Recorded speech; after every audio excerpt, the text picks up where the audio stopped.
Tales of the Empire Episode 6 and the finale, titled The Way Out, concludes Barriss Offee's story arc as she's hunted down by Lyn and prepares to test the fourth sister. The episode begins without music, mirroring the first episode of Barriss' story arc as we hear the wind rip. Gradually, drones enter but remained almost entirely in the background, simply adding to the sound of the storm.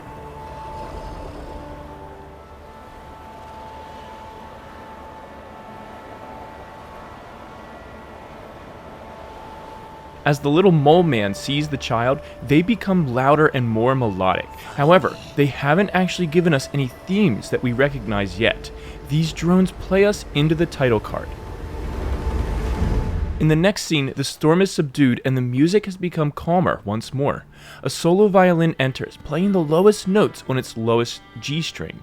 It gives the vibe of a fiddle, which feels more peasant-like to us, similar to what the Kyners did in the last episode, as well as Lyn and Barriss entered the village.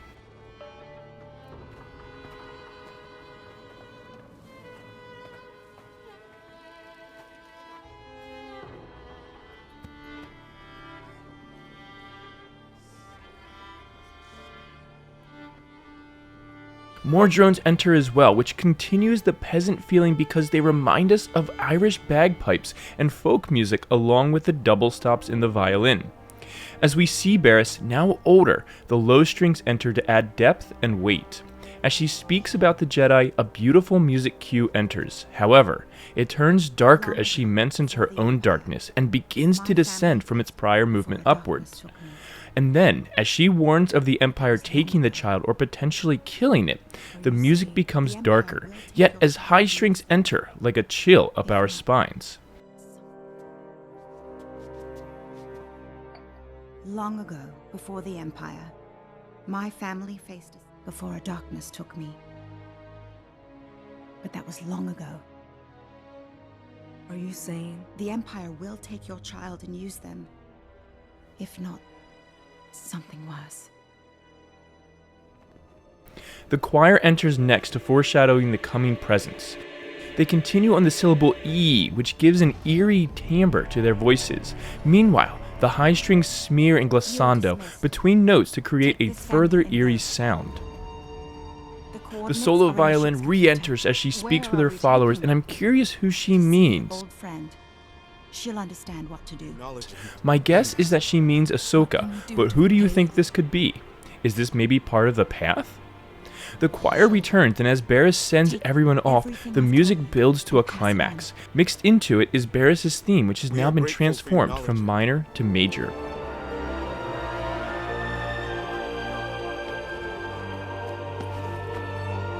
This shift makes it much more challenging to hear her theme, but it also reflects how Barriss has returned to the light and away from the darkness.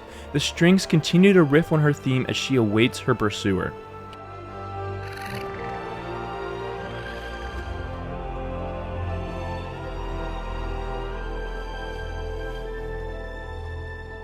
The music settles at first as the two former colleagues talk, but Lyn is in no mood, and as she bursts forward with an attack, the music explodes with her crimson blade.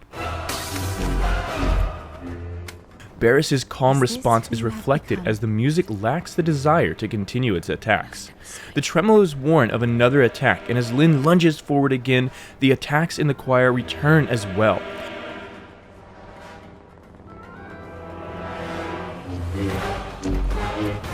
However, Barriss continues to remain calm. The music moves with energy as the percussion softly move with speed underneath.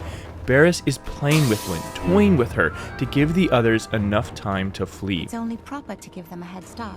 As Barriss talks with Lyn again, the brass attack in unpredictable occurrences of swells. I was trying to find the time signature or even the downbeats here, but it was really difficult due to the unsteady entrances of the horn and fast syncopations in the percussion. To me, this was the Kyners beginning to foreshadow what Barriss was telling Lyn, the illusions inside the cave. Like the illusions that these entrances and syncopations are causing in the music, will keep her from knowing where she is. But I warn you not to follow the child into that cave. You do not know the path. And if you go in... This is capped off by another occurrence of Barriss' theme as Lyn runs off.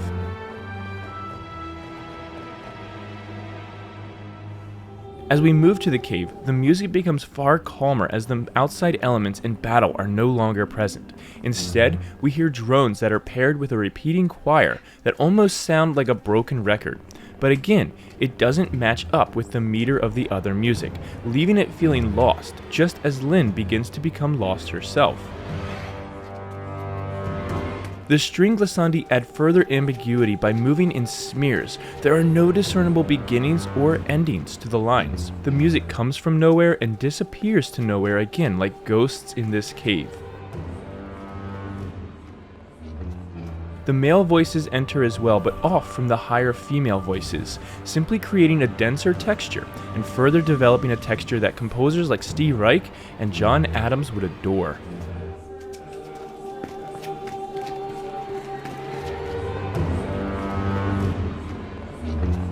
The musical labyrinth subsides some as the family escape, and as they enter hyperspace, the music disappears entirely at first.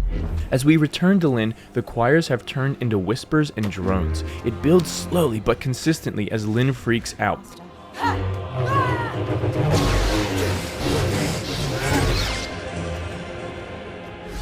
It builds until Lyn's saber finds Barriss in the shadows, and I have no idea why Barriss would just stand there like that.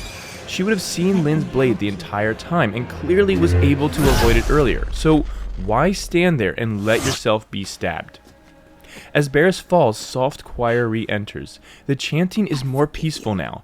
I don't want your forgiveness.